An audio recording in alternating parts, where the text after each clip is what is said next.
Good morning, good morning. Happy Wednesday, and welcome to another edition of the Spin Zone. I'm your host, as always, with you here, Spin Doc, and this is being brought to you on behalf of the Daily Bread Network. If you haven't yet, please do subscribe to us on YouTube for access to all of our content, and you can find everything there. Please also, if you like what you hear, please like the video, give it a share, give it a follow, and follow me at Spin Doc Sports on X. All right, it is a Wednesday, and oh my, do we have some pitchers going today. So I'm assuming that, we're covering three as always, but I'm assuming that there'll be other questions about other guys in the chat, which is totally cool. We'll get to everybody because as you know, if you watched yesterday, this will be the last show for just a little bit while I am on a little hiatus because of a vacation where streaming, being an area where posting will be fine. Streaming video, not so much. So last thing I wanted to do is try to run a show and come through like choppy and cutting out and etc. So we'll go out with a bang today. I'll post some stuff on X while I'm on vacation, just so you guys can still have access to some content that you would normally get on the show. And then later this month, at the end, we'll be back in tow. I'll explain all that later. So with that in mind, we do have a whole bunch of pitchers to talk about. We had a whole bunch of lefties yesterday, and it's lefty day again today. We got all three lefties to roll through today. So, but of course, if we don't get to your pitcher, if we don't get to the guy you want to talk about, the game you want to talk about, please feel free to throw it out in the chat and we'll get to it at the end. Also, since it's tomorrow and I won't be broadcasting tomorrow, we'll have a little bit more detailed NBA Finals overview and some looks. Kind of talked about it yesterday, but we'll go through that again today. So with that in mind, we will, but before we go to what did we learn yesterday, I want to give a shout out to the chat. Shout out to Miss Chris 28 for reposting the stream. Thank you for that. And thank you for joining. Appreciate you. I have Cover Kings with 1 unit on Garrett Crochet over 7.5 Ks. We'll be talking about him very, very soon. And 1K on Scooble 7+ and Gray 5+ in a parlay at -130. So thank you for those and welcome in Cover Kings. Mom Who Bets saying good morning. Good morning to you. Thank you as always for joining. And Cover Kings bringing it up. Yeah. There's a few weather things that I have yep. Cover Kings is exactly right. We have some weather stuff to talk about today, so we will get to that. All right, first things first, let's talk about yesterday. And more specifically the three that we reviewed, plus maybe a few more. So Jesus Luzardo. Jesus Luzardo started off very strong and just from a strikeout perspective fell off the table. The walks prop was totally off yesterday because he walked 4. And when he lost control, he really loses control. That's the simultaneous good and bad about betting on Jesus Luzardo. He's got a little bit of Blake Snell. He's got a little bit of Robbie Ray in him, is that when it goes bad, it can go bad quick. And so they're just after the third inning, he never really came close to hitting his strikeout prop, which was really unfortunate because in the first inning, he did get both Ramirez and Otto Lopez, who were both lower strikeout candidates, and he only had 14 pitches to do it. So it looked good. But a couple of things that I noticed that Luzardo tried to do was he tried his sweeper and his slider low in the zone way too much. Mike Estabrook, who was behind the plate, is a pitcher's umpire, but was kind of inconsistent in giving him the call. Sometimes he gave him the call on a ball. Sometimes he didn't give him the call on a strike. It was inconsistent. And so one, you could tell there was some frustration, and two, what it caused him to do, at least when he faced Wagaman, when Wagaman launched one and homered, is that he tried to, what I call, he tried to rage through it. And what I mean by that is you get upset because you're not getting a call or you thought you should have got a third strike. And then you just rear back and just say, well, here's a fastball. I'm just going to blow it by you. The problem is Luzardo's fastball only tops out at about, I mean, he can get it up there every now and then, but usually tops out around 97, 98. And it was unfortunately left pretty much middle, and Wagaman didn't miss. And from there, you just never really got the impression that he was gonna strike guys out, and even guys he got 2 strikes on, then there would just be several uncompetitive pitches that would get the hitter back in the count. And so I was waiting, and I guess I'm not sure that I blame Real Muto for this, but I was waiting for, on those 0-2 counts, instead of just always trying to throw a chase pitch, which the Marlins weren't biting, yeah, no pun intended, but they really weren't. They weren't chasing after it because they knew it was coming. And so every now and then I'm like, why not just snap a sweeper right over the plate? Right over the plate on an 0-2 count, because it has to give them something to think about. We talked about this yesterday about how changing speeds, changing pitch patterns, and changing eye level. Luzardo unfortunately didn't do that, and actually ended up with a pretty subpar start, which was very, very different than what the line said that he would have.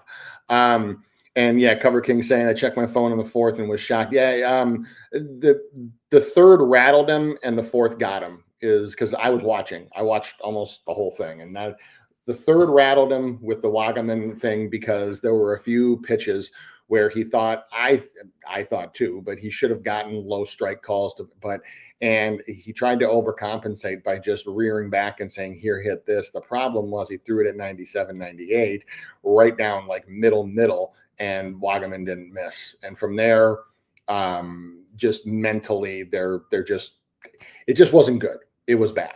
So Luzardo, nothing hit for Luzardo, actually. None of the all the stuff that the book said he was going to have a golden start, all of that was wrong. So they get stuff wrong too sometimes. Now, moving on, there were 2 other ones that were pretty heavily talked about strikeout over guys. And Brian Wu depended on what line you got, because he did do his usual throw in the zone. He did do his usual go deep in the game, but he only got 6. Now, the one thing that I want to call out about Brian Wu is after the Red Sox lineup dropped, virtually every book dropped him to a 5.5.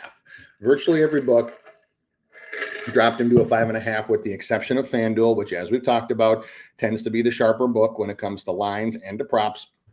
So, but what FanDuel did was they adjusted heavily on their under juice. They adjusted heavily on their under juice. What that told me was that they wanted just a little bit more money on the plus money overs to pay off, to potentially over 6.5, to potentially pay off some of the money that they had taken in on the 6+, because it hovered between a heavily juiced over 5.5 and a heavily juiced under 6.5 pretty much the whole day.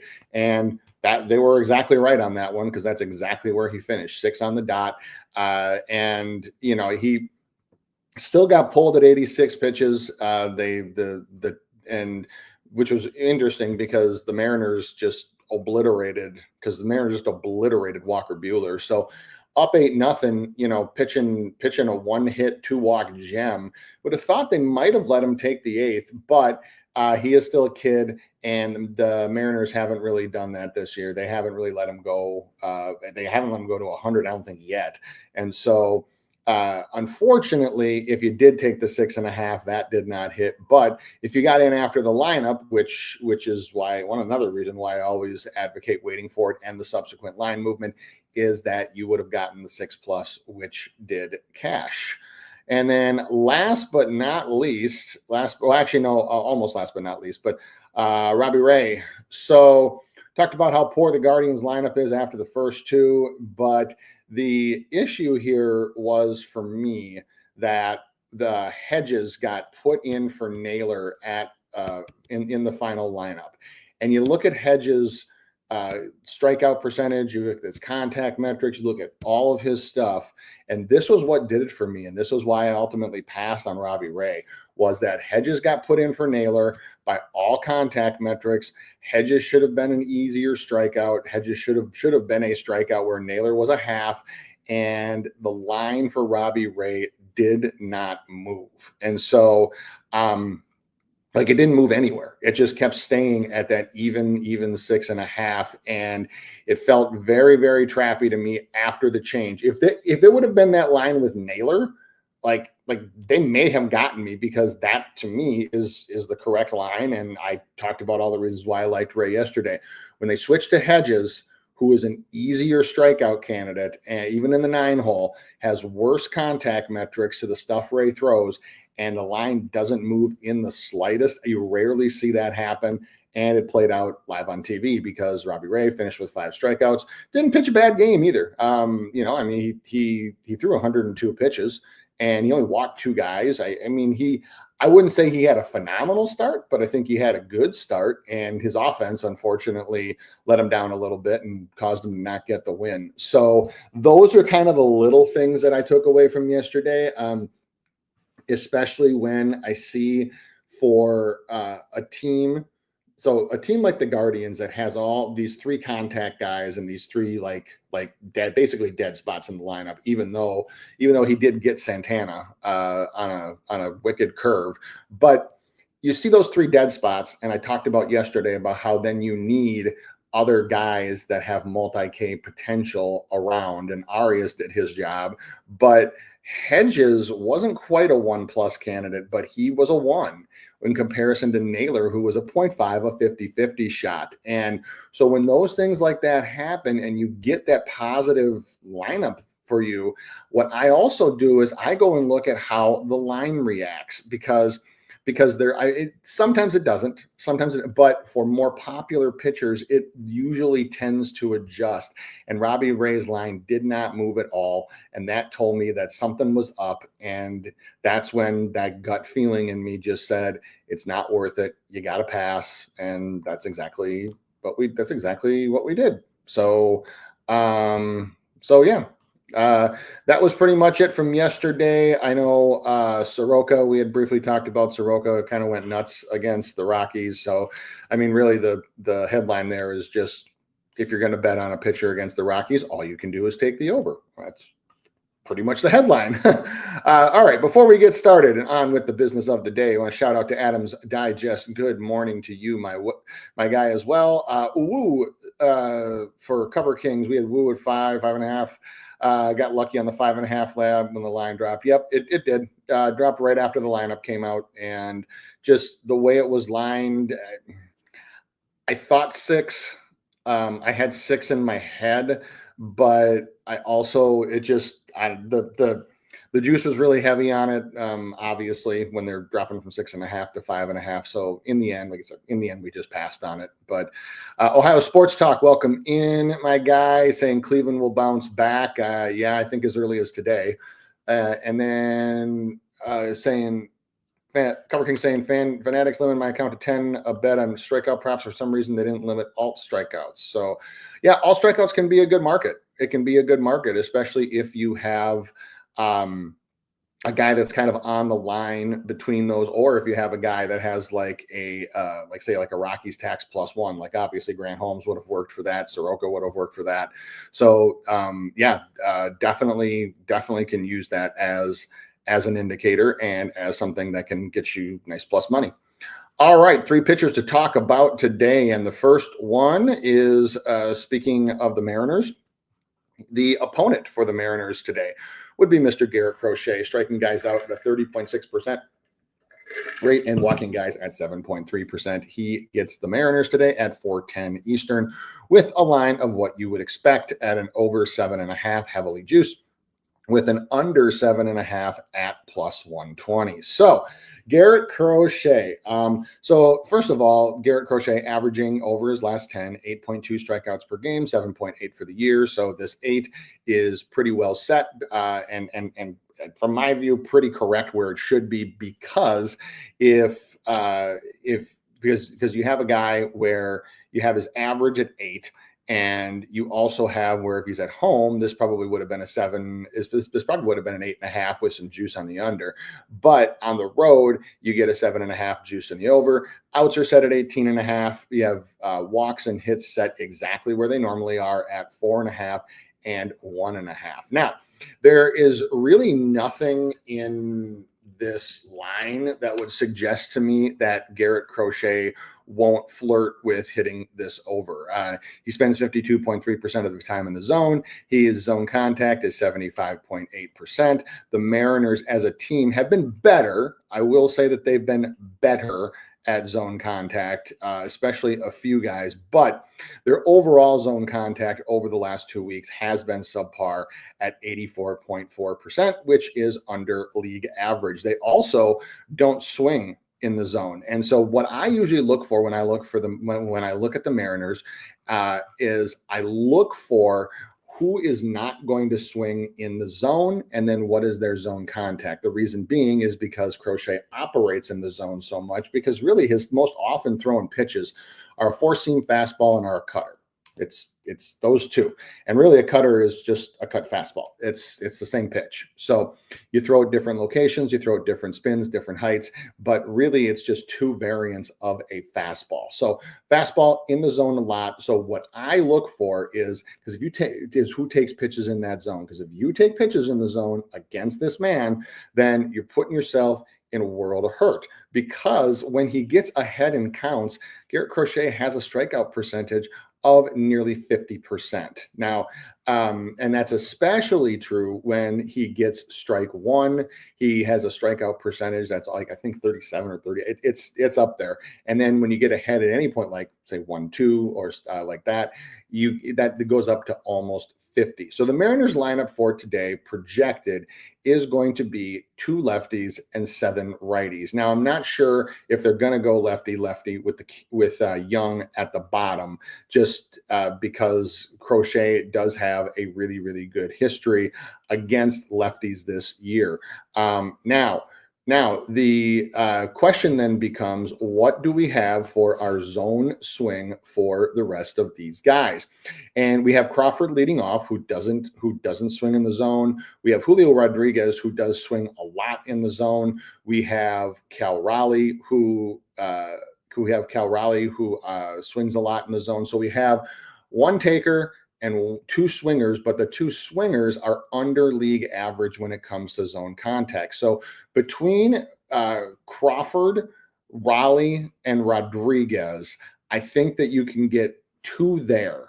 2, possibly 3 if you get somebody more than once. I don't count that as a guarantee. But the other thing is, Raleigh has struck out to Crochet 2 out of 5 times, Rodriguez 3 out of 6. Not quite enough to make it like a let's go with it, but definitely something to keep in mind, because he does have good history. So you have a good amount of strikeout. So you have some good strikeout history there. You also have good conditions. Crawford has struck out 2 out of 7 times. Not the best, not the worst. So that's why I would put Crawford for about a half. And I think you can put probably 1.5 total between Rodriguez and Raleigh. So 2 from the top 3. Next 3, Arozarena, Garver, and Solano. So Arozarena takes a lot of pitches in the zone and has under zone contact. He's a strikeout. He's probably he's probably just stopped just short of a 1+, because he has only struck out once in 8 plate appearances against Crochet. So, but I still got to put him for 1. So now we're up to 3.5. Let's just say 3.5. Garver, I would put easily for a strikeout. He has very low swing percentage and doesn't make contact. That's 4. So now we're up to 4.5, almost potentially to 5. Solano at batting next. Decent on both, probably a half. So now we're probably at 5.5, and then Moore, Williamson, and Young. And this is where it's going to get interesting, because Moore has very, very poor zone contact, swings a lot in the zone. So he could be a potential whiff candidate. So now you're at 6.5. Williamson takes pitches in the zone as well. So that's how you get to 7. And then Young at the end. So Young at the end, Again, I'm not sure if they're going to go lefty lefty here. Crawford, I'm sure will be in, but I'm not sure in the 9 hole if they go lefty lefty. Now, if they do, you do have Cole Young, who does have very, very poor zone contact, and also has had at least parts of the year strikeout issues. So that's how you get to 8. And so I'm coming up with this lineup. I am coming up with 8. And so if you're going to play this one, I think that the over would be the only way to go, which is usually how it works against the Mariners. Now, the guys that I'm going to want in, if I'm going to take a look at the over for this one, is again the guys that all take in the zone. That being Arozarena takes a lot in the zone. I for sure want Garver in.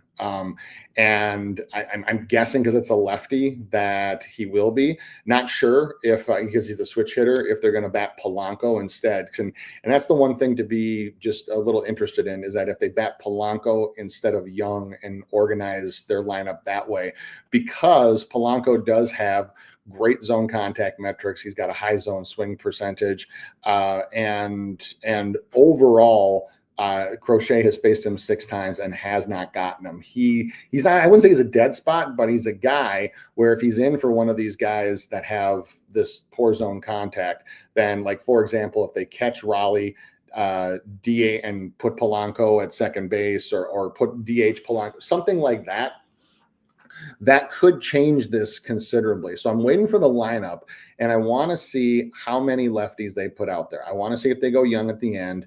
I also want to see if they're going to have Garver in, because Garver is one you want. Arozarena would be fine. Raleigh and Rodriguez, I'm sure, will play. And then Dylan Moore is also another one that you want. So really, Garver and Moore are probably the 2 that you really, really want. And Polanco is one that you wouldn't want to see. Polanco might get me off of wanting to pay like -150, -145, something like that, depending on how the line moves after it's released. So lean on the over, but as I said, I do need to wait for a lineup to come out, because this is such a high total for a road pitcher, rightfully so. But we do have a couple guys at least that they could rearrange their lineup on here too, to make it not, maybe not to make it not doable, but make it where we have to adjust and play it some kind of a different way. Umpire for this game today will be James Hoy. James Hoy, pretty neutral, nothing to see there. The Mariners do swing a good amount in the zone anyway, so not really sure that I would worry too much about that. Again, but yeah, again, I would wait to see how the lineup is constructed for Mr. Crochet. But it's over or nothing. Moving on. Next up is Tarik Skubal. The lefty is striking guys out at a 32.7% clip, walking guys at 2.7%. He does not get Cleveland, actually. He gets Pittsburgh. That's my bad. That's from last night. Garrett Crochet gets Pittsburgh tonight, or Tarik Skubal gets Pittsburgh tonight, and as you would expect, has a sky high, way up there, total of 8.5 at +112, with an under 8.5 at -144. Okay, first things first, my thoughts on these like skyrocketing numbers. And because Max Scherzer has had these before, Spencer Strider has had these before, Jacob deGrom has had these before. There have been pitchers that have gotten these ballistic lines before. It doesn't happen often. You don't see 8.5, 9.5 very often, but you do. And it's the right opponent, it's the right situation, but there is a lot to sort out here with Tarik Skubal. So I'll talk about the weather in just a second, but the first thing that I want to talk about is what happened, what on earth happened to Tarik Skubal in his last start in a game where he should have just absolutely torched this lineup. Well, number one, and first and foremost, was Tarik Skubal he wasn't missing, but it was a little short on one of his main weapons, which was the four seam fastball. So velo on all of his pitches was down last game. The four seam fastball which averages 97.5 was, or 97.7, I'm sorry, was down. The average was 97.5, but it was down. There were a bunch of them that were down in the 95 range. Did not reach 100 for the first time in, I think, 3 or 4 games. And the spin on all of his pitches was down as well. The other thing that I saw was the velo on his sinker, which normally a sinker is not a strikeout pitch, but the velo on his sinker was down by over a mile an hour. The reason why you want that is because he operates up in that zone, running the fastball up this way for a strikeout, and then the changeup coming in from the side at a different velo. We talked about changing sight lines and changing speeds, which is what Scooble is so good at, is that the sinker is supposed to come in like it's going up, like the ladder, like a fastball, and then sinking down into the zone. And then the hitter swings over the top of it, either makes weak contact or gets a ground out. So when that velo is down, because both pitches average about the same velo, and they did not. They average about the same velo, but they were about a mile and a half off. So all of those things can be the difference between getting a guy on a 2-strike count or forcing him into a weak ground out or weak contact, whatever. So it's not that Scooble pitched bad. Like, Scooble didn't pitch bad at all. It's just that when you can't run that four-seamer up, and for whatever reason he couldn't that night, is that that takes away one of your out pitches. Because Scooble's slider, for all the stuff we talk about and how amazing he is, and he deserves every bit of it, and right now he should win the Cy Young, is his slider only has a 25.7% whiff percentage, which is well below average. His slider only has 2,200 RPMs of spin. Average is like 2,600. It's not an out pitch. So when you take away, so a sinker's not an out pitch, you take away a force, and the four-seamer is running at about 75% efficiency. The slider is not an out pitch, and that leaves you with the changeup. And the changeup was fine, but that's the difference between getting, say, 6 strikeouts and like 8, 9, 10, because it's those little 2-strike ones that instead of getting guys, they put them into play and put them in. And so that's first and foremost, is what will Tarek Scooble's velo look like tonight? Now, his velo at home has been absolutely brilliant. Familiarity breeds familiar performance. So his velo at home has been absolutely dominant and phenomenal. So, the obvious thought would be, okay, it's a 1-game thing and he's back, etc.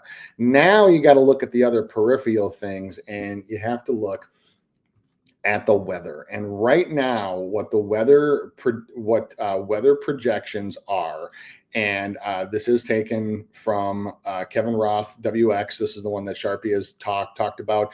For me, it's the most accurate weather guy that I've seen and in Major League Baseball. So at Kevin Roth, WX, if you're not following him, you should.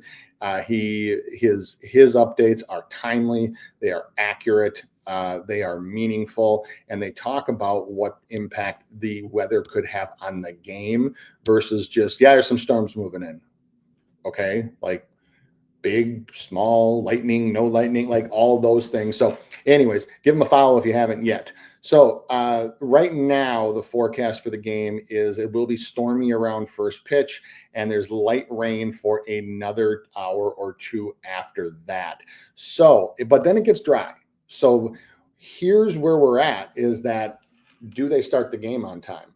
Do they start them in light rain, or do they just do a late start and just wait until the rain and the storms pass and then send them out there and go? Now, there's benefits and drawbacks to both. Obviously, pitching in the rain is not ideal for for a pitcher that has such a tight grip on the baseball like Skubal does when it comes to his four-seamer and his changeup.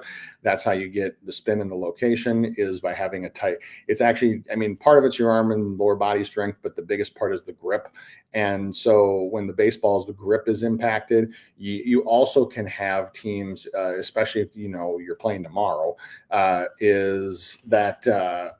Especially if you know that you're playing tomorrow, which they are in the daytime, is that you want to play speed baseball. And what I mean by speed baseball is not that you're not trying to get strikeouts, not that you're not trying to approach the game the same way you normally would, but you think about it. If the game is postponed, if it's, let's just say it's 2-hour delay. So now instead of starting at 6:40, now you start at 8:40. You're not getting done till midnight, close to midnight. Probably not getting out of there till damn near midnight.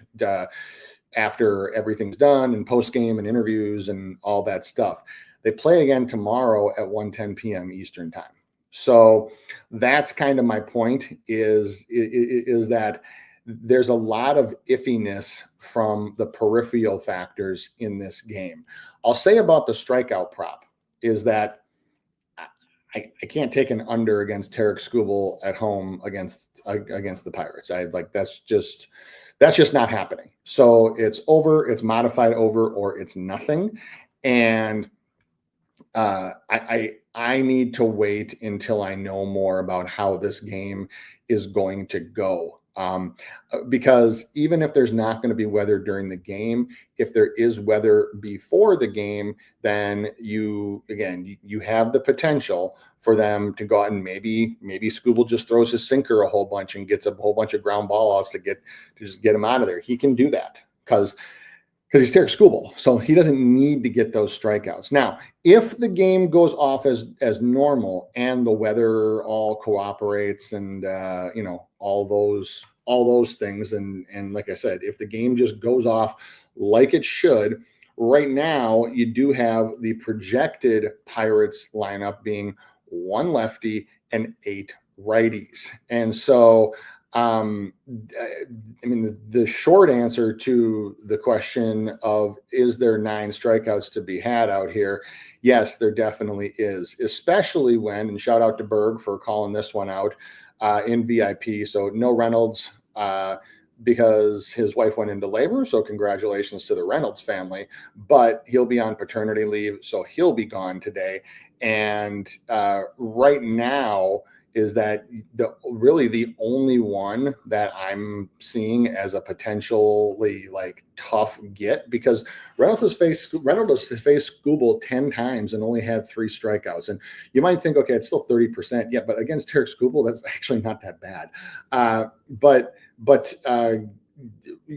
who would replace him in the lineup there's a whole bunch of guys who could potentially be strikeout candidates. So with Skubal, with his 57% zone percentage and only allowing barely 70% of the zone, you always look at zone swing and you always look at zone contact. So you look at this, and 2/3 or more of the projected Pirates lineup either doesn't swing in the zone or makes contact very poorly, or both. So there's for sure 9 strikeouts being out here to have.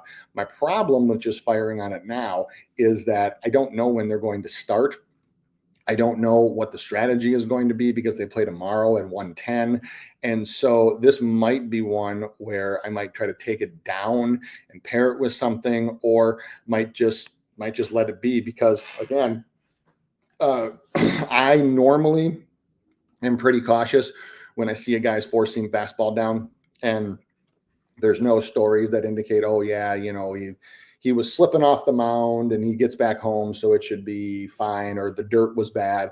I didn't really see any of that from Camden. So, and I'm also not saying there's anything wrong with Skubal. I'm just saying that when a guy who uses a 100-mile-an-hour fastball as an out pitch all of a sudden doesn't have that in his toolbox, it's something that you got to pay attention to. So this might be a stay off for me. This one just has a ton of question marks right now about when they go and what happens to the line, who is going to be the Pirates' final lineup here, and how it plays out. So For now, I'm going to wait and see. Scooble still could be a candidate, but the weather and the potential for speed baseball to get it in because they play early afternoon tomorrow is something that I always watch for. And Cover King's bringing it up. Yep, atmosphere is volatile in Detroit. It is. Spotted showers, spotted thunderstorms. I mean, it's kind of the same as up here in Minnesota. Is that it's sunny for 1 minute and then all of a sudden it's just pouring rain and get some wild clouds across the sky. So there's a lot of peripheral risks to playing Scooble. And that has nothing to do with the matchup or the pitcher versus the opponent, because that one is solid. So, all right, last but not least is Mr. Chris Sale. Chris Sale, the lefty, striking guys out at 31.7% and walking guys at a 7.4% clip. And he gets the Mets at 7:15 Eastern tonight with a line that's interesting. Let's explain why. 7.5 at a plus 108 versus an under 7.5 at a minus 36. So we have Chris Sale, who has had in his last 10 starts averaging over 8 strikeouts a game. We also have Chris Sale, where the only teams that he did not make that number were when he came well short, when it was San Diego and Arizona, who are two teams you get taxed down on and have some of the highest contact metrics in baseball. Everybody else, 11, 10, 8, 8, 8, 10, 10, 8. So you have a guy that's just absolutely torching people that aren't teams that get taxed down for contact. And you get, yes, a familiar divisional opponent at home, and their arms are wide open for an over 7.5, like wide open, like they could not be. Trend bettors will be going absolutely batshit over this one, I'm predicting, throughout the day. The reason being is because he has hit this in 8 of his last 10. And he's averaging, like I said, damn near 10 strikeouts over his last 5. He now gets a Mets team where at home, where he's been better anyway, and does have a very good degree of history against several of these hitters. So, for example, he struck out Pete Alonso 3 out of 6 times. He struck out Juan Soto 6 out of 7 times. He's struck out Sterling Marte 2 out of 3 times. And while it's while it's in 35 plate appearances, he still has gotten Francisco Lindor 7 times. And so everything together adds up to like over a 30% strikeout rate. And you look at a 7.5 at plus money, at good plus money, and his outs are at 18.5, which is what they usually are. Hits, walks are down. My problem here is with all of this, with this past history, this 7.5 should not be at plus money. The 7.5 should be at about a minus 115 to minus 120, given the past history. Now, you can say that the Mets do have some higher contact metrics overall and do have some lower strikeout percentages among their team. That is very, very true.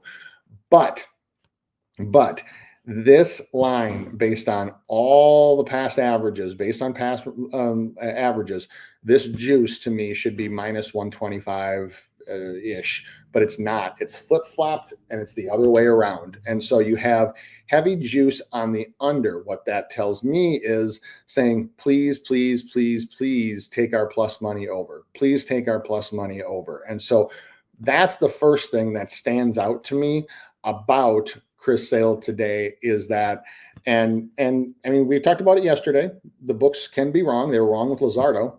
They were wrong with a few things about Will Warren, but they were dead on with Wu. They were dead on with Soroka. They're right more than they're wrong. And so I'm not saying that this is a trap line. I'm saying that so for me, a trap line is different than what I call a pick-me line. A trap line is specifically designed to get public bettors on a side. You typically usually don't see that with a prop. Normally it's with a side or a total. So there's been a lot of them in the NBA playoffs, but a pick-me line is that the conditions are right for him not to hit it, or for them to really, really want to have a lot of action on the over, thinking that it's a better chance than not that he doesn't hit. And so you set a price like this that's, ooh, pick me, pick me, pick me. So I'm very, very leery about the over for Chris Sale. I'm extremely leery about the over for Chris Sale, just purely based on the line. Now, with Chris Sale, it's always about the zone again because of the time he spends in there. And this Mets lineup, which as of right now is projected to be 2 lefties, Soto and Nimmo, and 7 righties. And you look at all of the guys on this team, and you look at what their zone contact rate is and their zone swing percentage. Lindor is decent, but Sale's gotten him 7 times. Sterling Marte, who he's gotten a bunch, has an 85.1% zone strikeout percentage. Just zone contact percentage. Juan Soto takes a ton of pitches, but has a high contact rate. And then you get down into Alonso, Nimmo, and Taylor, and pretty much all of them, with the exception of Alonso, who I'm still irritated at that he ruined that Senga prop and cost him like a month because he's on my fantasy team. But the exception of Alonso do have high contact rates. And so you have a lot of guys that do make really, really good contact in the zone, and more than a few that have over league average swing rates. So past history aside, against the Mets, past history for the line aside, I am seeing that this line for Sale on a 7.5 at home, even against a divisional rival, should probably be juiced to the over at -120, -115, somewhere in that range, maybe -125. But it's not. It's flip-flop totally the other way. In fact, BetMGM is hanging a 7.5 at +120 and an under of -160. That's definitely a pick-me line. So their arms are wide open for the over for Chris Sale at home against an opponent he's had a lot of success against, and that makes me really, really nervous. So I'm going to watch it more throughout the day, but and I'm not saying jump on the under, not yet anyway, but I need to see how this line moves after the lineup comes out. But what I am saying is the line looks, as the kids say, a little suspect for this one. So let's see, we will go to other looks and sides before I get to the NBA Finals. So we have a few, and want to say shout out and good morning to Eric J. And any thoughts on Castillo? I'm assuming that you mean Luis Castillo. And when you're when you're doing a prop of any kind with the Red Sox, it is over or nothing. Castillo, I'm lukewarm on him. I think the line is probably set where it should be, the 6.5. He did hit 7 against Cleveland, and he has been pitching better lately from a strikeout perspective with his yeah, I mean, I can get behind maybe a small bet on an over here. It might be a pass for me, but I also want to see who Boston throws out there, especially because I believe that today is a moving day for them. Yes. And so moving day on the road. And I want to see what kind of lineup that they put out there, especially when they have Crochet on the mound. Is that are they going to go full bear, or are they going to give a few guys a day off, even though they have a day off tomorrow?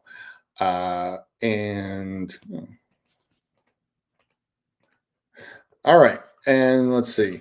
Cover King saying, what are your thoughts on Taj? Yeah, I looked at Taj too. The opponent means over is really all you can look at. My problem is just kind of how all over the board that he's been, and his ability to walk himself out of games. So I think if you're playing it, over is the only way that you can go. But there are a few guys on this team that doesn't have the best past history against. I mean, he hasn't struck out O'Hearn in 9 plate appearances. He has gotten Adley 4 times, but that's in double-digit plate appearances. And there's a few guys that are also in the lineup where combined he's gotten like 2 out of like 10 times. So I think the line is probably right. If you're going to play it, over would be the only way to go. Thoughts on Bubik and Framber Valdez? So Bubic, I'm probably off just because Chris Bubic throws in the zone a ton, and he throws in the zone 52.6% of the time. His zone contact is what gets him strikeouts when he does, but the Rangers swing so freely that he's actually done better against teams that take first pitches and put themselves in pitchers counts because he does have some decent chase stuff. His sweeper is one of his primary out pitches, and it's actually pretty good. So for me, I don't really want to go. I really don't want to do a whole lot of anything with him, to be honest. And then Framber, Framber Valdez has been on an absolute tear lately, and he's been pitching his ass off. So he's one where the line is what it should be based on past history, because he's averaging 7 strikeouts a game, but he's on the road. So, but we do have a 6.5 with reasonable juice to, and when actually in some places rising, -140, -139, -135. It opened this morning. This morning we were at a 7.5, even in some places. So I want to see what the lineup does, what it does after the lineup comes out, because it has been hovering between a 7.5 juice to the under and a 6.5. But over, it would definitely be a look for me for Framber. So give a shout out to Mario. Good morning to you. Thank you so much for joining. And we'll go to other stuff, money lines and other leans that I have for today. I think that there is definitely value on the Guardians at +117. Verlander is scheduled to only throw about 80 pitches, and he threw some rehab starts, threw about 40 pitches or so. I mean, the reports that I saw, like, it didn't say he was like sparkling. It just said, yeah, you look fine. You look back. So after the game last night, I would expect. I know that somebody in the chat already said that Cleveland would bounce back, but I do like the Guardians on the money line at +117. The other one that to me has a little bit of value, which sounds so weird to say, but the Angels, the Yankees offense is just anemic. I mean, just anemic. They have not put up more than 3 runs in a game in over a week. And actually during that same time, they're averaging like 1 point something runs per game. They've been shut out twice by the Angels. They're in a bad spot right now. Plus 188, +190 for how they're playing right now. There's a little bit of value for that one. And my Twins actually do have a little bit of value now too at +110 out in Cincinnati. So totals, if you want to go totals, ones that I think have a little bit of value here. I think that the under 9 with Houston and the Athletics might have some value.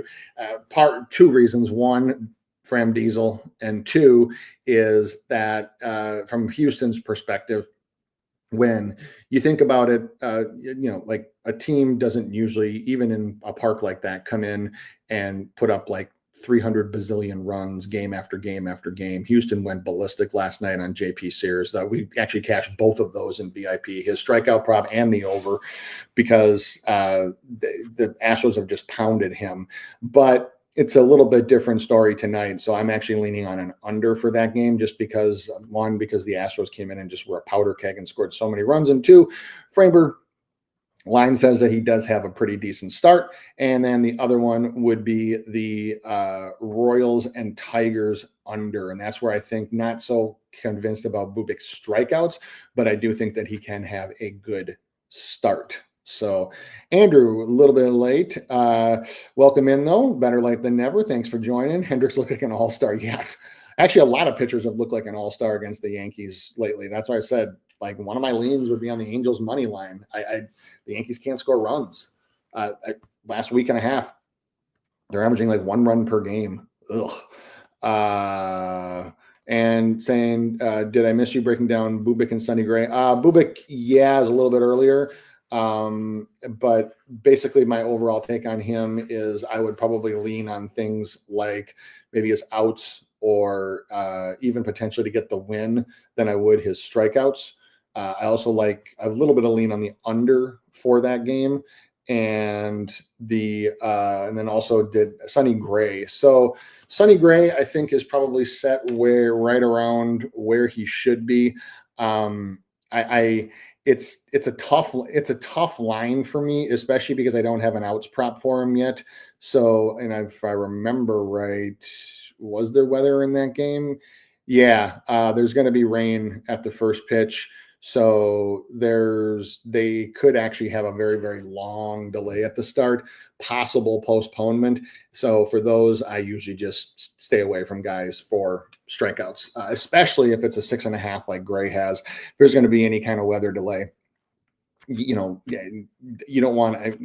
There's the potential to play speed baseball, and we play speed baseball. You're not taking your time. You're not looking for strikeouts. You're looking to get out of there because obviously you're either getting out of town or you have a day game the following day.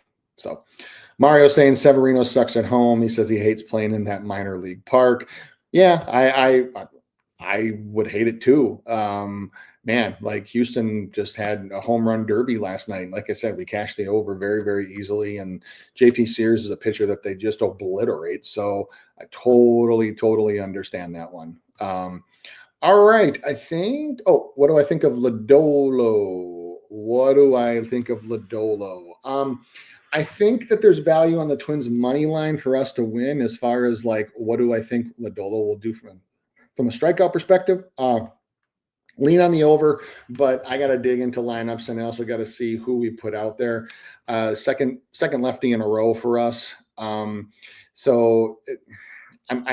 not liking some of the early line moves for him, especially on the outs. They've been dropping in places. So, and there's a big discrepancy right now that I got to dig into because Bet Rivers has it at a 15.5 and DraftKings has it at a 17.5 and FanDuel doesn't have it posted yet. So I got to dig a little bit more on that one. I had a lean on the over when I woke up and went through some initial reviews. Not quite sure at the moment. So let's see. And then Mario saying, sorry, Adam Mazur for the Marlins, same pitcher who pitched for San Diego. Yes. Would you lean towards Philly first 5 money line? You could. Rangers been pitching well. So if you're going to do that, though, you might want to lean on, or you might want to look at Philly's first 5 team total over. That might get you a better price than the Phillies first 5 money line. Or if you're going to take it, maybe even just take the run line. And let's see. Andrew saying Taj Bradley masterclass for the boys tonight and have a good day for me. Thank you. Yeah.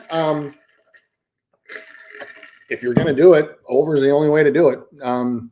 The Orioles are a team that you cannot take an under against. So if you feel confident in them, I would always go and go with the over for the Orioles. All right. A couple NBA finals, since not going to be on tomorrow, a couple NBA finals. The more that I look at this one and the more that I look at the line, I told you yesterday, you might be able, because I've gone down to 5.5. I said, you might be able to get in. It said it might go down to a 5 or 4, you mean to 4.5, but chances are it's going to go the other way. And that's exactly what happened. Now we're up to 6.5. And that is still with 61% of the bets and 60% of the money on the Pacers. Everything that I'm reading in this one says OKC closeout. And OKC closed out relatively strong. I actually read a report from, it's unconfirmed, but it is from somebody who did describe it in enough detail where there's some believability, is that they were going for follow up on some knee surgery that they had at a hospital or a clinic in Indianapolis, and actually ran into Halliburton because he was going in for his MRI and talked about how cool he was and the fan interaction and all that, but did say that there was a noticeable limp still for Halliburton, and that and that, I mean, he was walking, but he was walking with a little bit of pain. Now, again, it's on the internet, so who the hell knows if it's true, but did describe the clinic and like enough stuff checked out where it might have been a believable story. So we'll see what happens with that. The latest report on Halliburton is that his status is uncertain, but he's got a calf strain.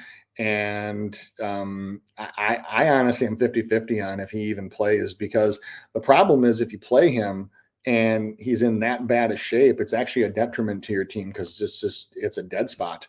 It's a dead spot on the floor that you're getting no offense from, and defensively they could even take advantage of, which sounds weird to say for how great he's been this playoffs. But this is still OKC all the way for me. The way that the line is starting to move now, there might be indications that either Halliburton won't play or will be extremely, extremely limited when he does. And from a totals perspective, Oklahoma City team total over is the only real one that's standing out to me. From a props perspective, I think Jalen Williams, you can't go wrong with this one. I think in a closeout game, you're going to see the Jalen Williams that you've seen over the last two games. And so Jalen Williams points, Jalen Williams threes, I think can make a lot of sense. And the only other one that I would take a look at is just because of how he's been running since they made adjustments in game 4, because we did hit this in VIP, would be Shea, but it would be Shea assists and rebounds combined, the over on that one. Shea assists and rebounds combined, the over there. Jalen Williams for the points. But the big thing for me is the spread and the fact that whether it's with Halliburton, whether it's without Halliburton, whether even if it's with Halliburton, the cream has risen to the top. And I do think that the Oklahoma City Thunder will hoist the Larry O'Brien trophy tomorrow. So saying that nothing other as a statement of fact. Obviously, I'm a Wolves fan. We got eliminated in the Western Conference Finals, but I'll be the first one to say it. We got beat by the better team. And Indiana, I believe, will be beat by the better team. So that's my finals preview. All right. To close it out, bon voyage, bon voyage. I will, for those that missed it yesterday, the show will be on hiatus starting tomorrow. I will still be posting things on Twitter or X, because just the only thing is when I'm in hotel rooms and especially for the couple of days we'll be on a cruise ship, the weather, the internet is so choppy and so just schizo that I don't want to risk doing a broadcast and then having it cut out. So what I'd rather do is just post some thoughts and analysis on X instead. So you won't see my smiling face and my lovely Buccaneers background, but we'll be back at the end of June, early July, and that will continue out throughout the summer. So please feel free if you have any questions, if you have anything about any games, anything going on, please feel free to send me a DM. Be happy to go over it with you.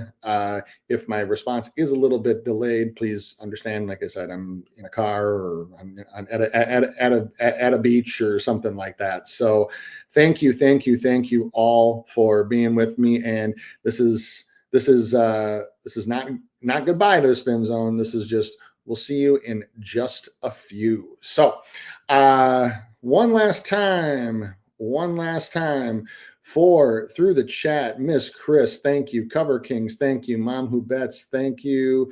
Roger, thank you. Ohio Sports Talk, thank you. Adams Digest, thank you. Eric, thank you. Kid Keon, thank you. Mario, thank you. Andrew, thank you. And JT and Oki saying, send some pics. I will. I always post pics from vacation. So going down to the Florida Keys and on the Caribbean to the Caribbean. So I'll make sure to post some stuff. And like I said, I'll post some content as well, because just the only thing that just gets janky when you're on hotel Wi-Fi and everything is the streaming for as long as I do. So thank you to Oki. Thank you. Have a great trip. I will. Thank you. Appreciate you guys.